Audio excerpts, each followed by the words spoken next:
Oke, Assalamualaikum warahmatullahi wabarakatuh. Masih dengan Pak Afid dalam belajar fisika bersama. Kita sudah membahas mengenai asas Black. Sekarang kita masuk ke video yang keempat, yaitu mengenai perpindahan kalor. Jadi, kalor itu dapat berpindah ya. Energi panas itu dapat berpindah dari satu benda ke benda yang lain atau satu zat ke zat yang lain. Gitu ya. Coba kita lihat gambar.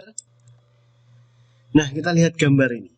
Ada sebuah panci gitu ya, diletakkan di atas sebuah kompor, kemudian ini tangan kita memegang panci itu. Jadi gambar ini kita bisa membagi menjadi 3 jenis ya, berdasarkan medium perantaranya, yaitu perpindahan kalornya. Ada 3 jenis perpindahan kalor ya yang di sini. Yang pertama adalah konduksi, kemudian konveksi, dan yang ketiga adalah radiasi. Nah, gambar itu menjelaskan 3 perpindahan panas, ya, perpindahan panas atau perpindahan kalor. Dari rambatan api dari kompor ke panci ini ya, ini api dari kompor ke panci itu adalah radiasi. Nah, rambatannya itu adalah radiasi.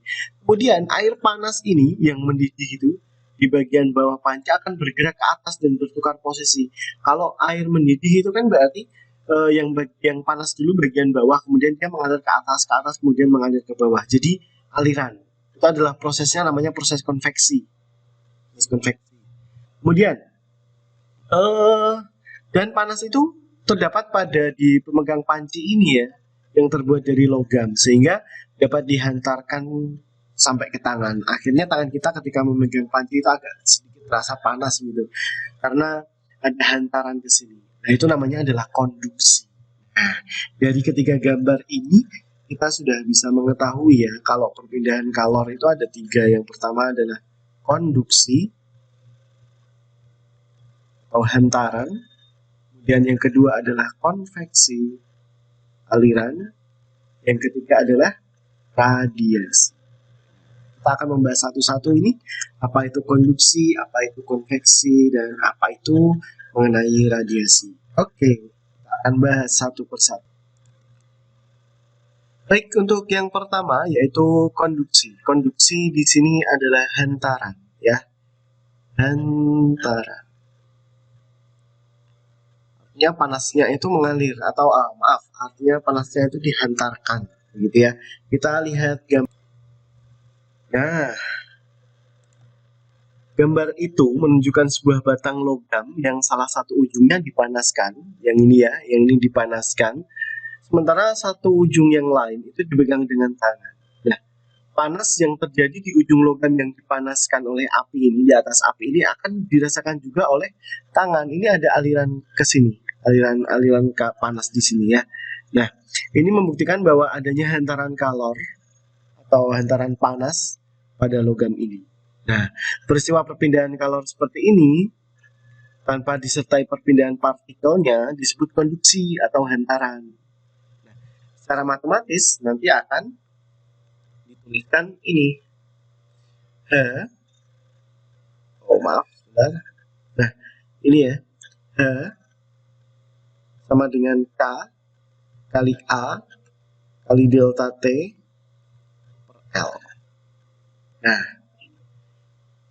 oke, keterangannya. Nah, keterangannya adalah begini. H adalah laju aliran kalor Joule per sekon. H sendiri ya, H sendiri adalah Q per T, kalor per satuan waktu. Ingat-ingat, H itu adalah kalor per satuan waktu. Jadi satuannya Joule per sekon. Ini adalah laju aliran kalor. Karena yang mengalir ke sini adalah laju aliran kalornya. Jadi ya, K adalah koefisien konduksi, A itu adalah luas penampang. Luas penampang itu yang kecil ini, luas penampang itu ya. Kemudian L adalah panjang batang ini ya, dari sini sampai sini tangan itu adalah L.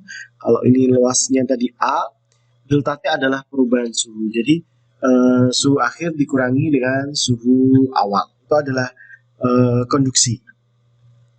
Jadi hantaran ya. Contohnya seperti itu ya. KA delta T per L. Oke, sekarang kita masuk ke konveksi. Kalau konveksi itu apa? Konveksi itu merupakan aliran. Contohnya tadi kita memasak air itu ya.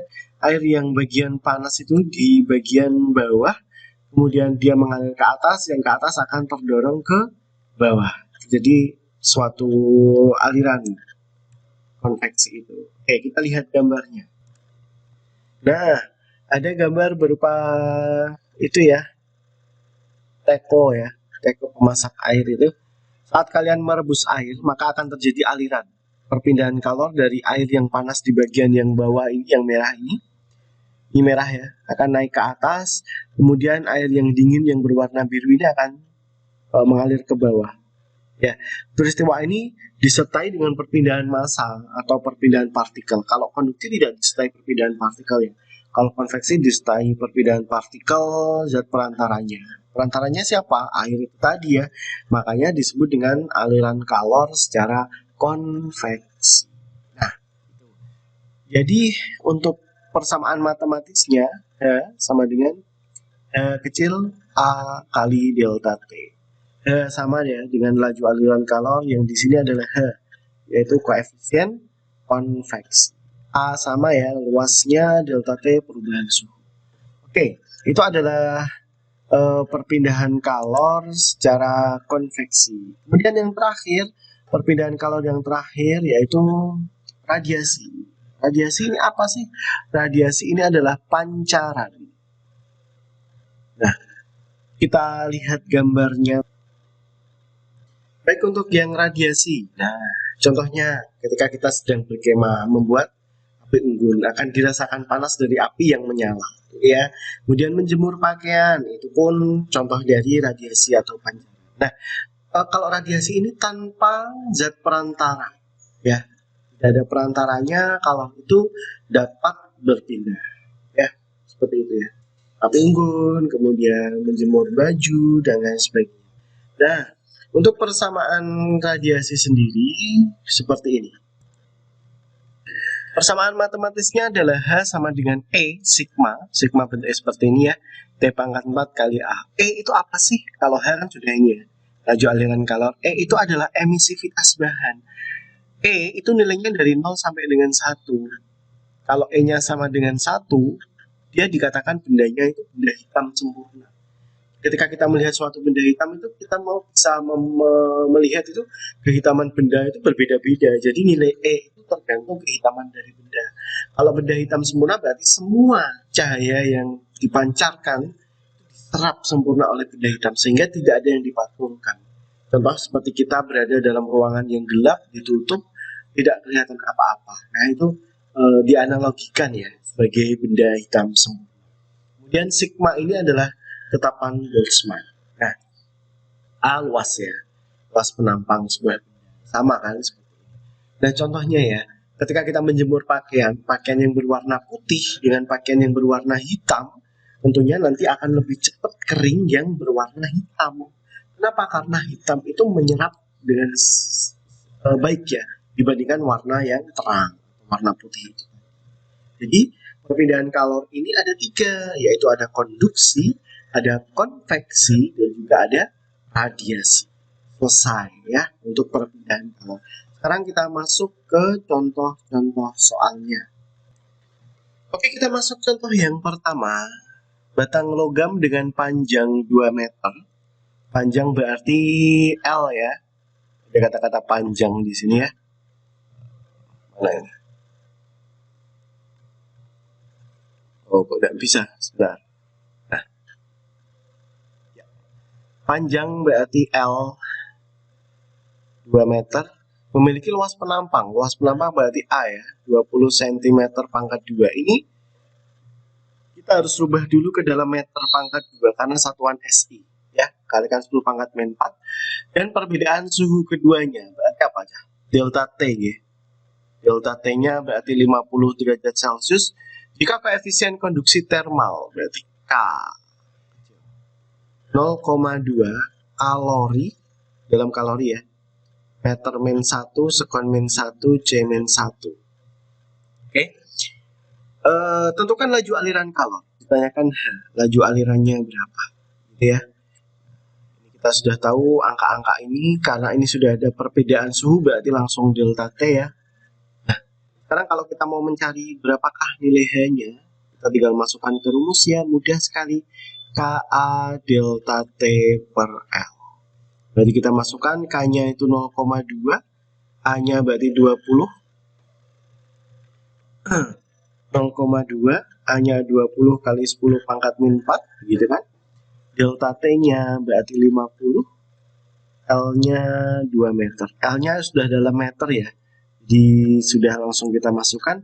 Setelah ini dihitung berarti ketemunya nanti 0,01 kalori per sekon. Karena ini dalam kalori ya, satuannya dalam kalori. Kalau tadi kan saya tulis joule per sekon. Ya, tergantung nanti satuan yang kita pakai apa. Yang video kalor sudah saya terangkan tentang konversi antara joule dan kalor. Gitu ya. Udah ya. Oke, kita lanjut ke contoh soal yang kedua. Suatu fluida dengan koefisien konveksi termal 0,01. Konveksi sudah jelas berarti H ya. 0,01 kalori lagi di sini ya.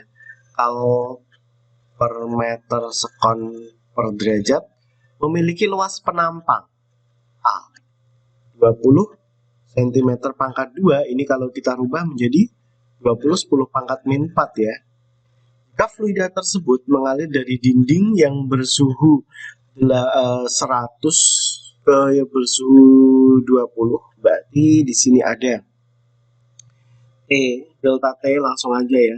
Dari 100 ke 20, berarti perubahannya 80 derajat ya. Dan kedua dinding sejajar, berapakah kalori yang dirambatkan atau dialirkan gitu ya. Kalau konveksi kan alir.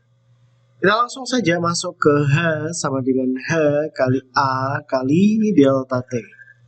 H-nya 0,01, A-nya itu 20 10 pangkat min 4, delta T-nya 80. Setelah dihitung 8 kali 2, 1,6 ya.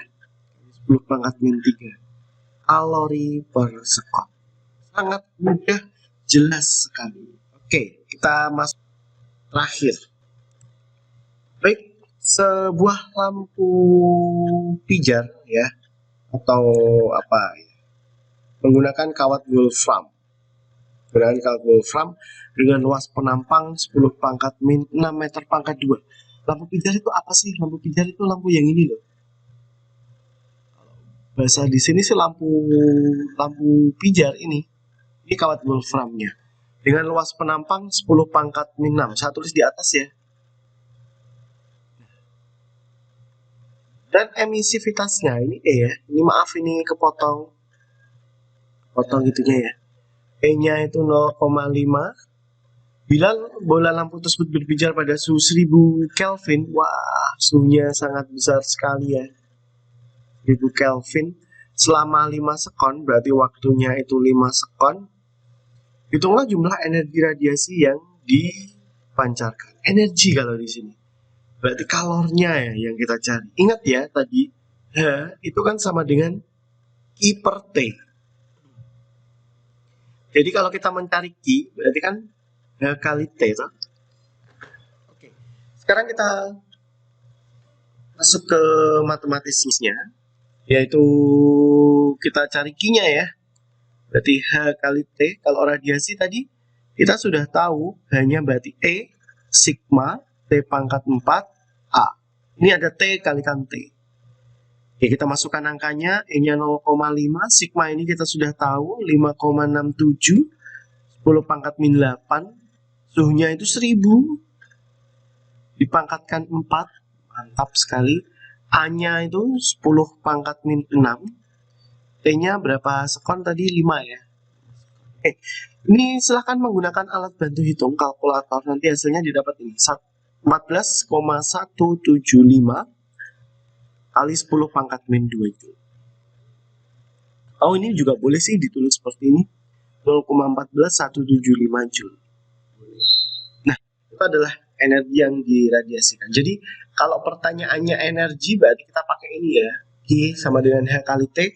Tapi kalau soal-soal yang tadi yang di konveksi dan di produksi, ini besar kalor yang dirambatkan, berarti cari H-nya. Ini juga ya, laju aliran kalor, cari H-nya. Ya, oke. selesai. Itu adalah perpindahan kalor. Video yang terakhir mengenai suhu dan kalor saya akan menerangkan mengenai pemuaian. Terima kasih. Assalamualaikum.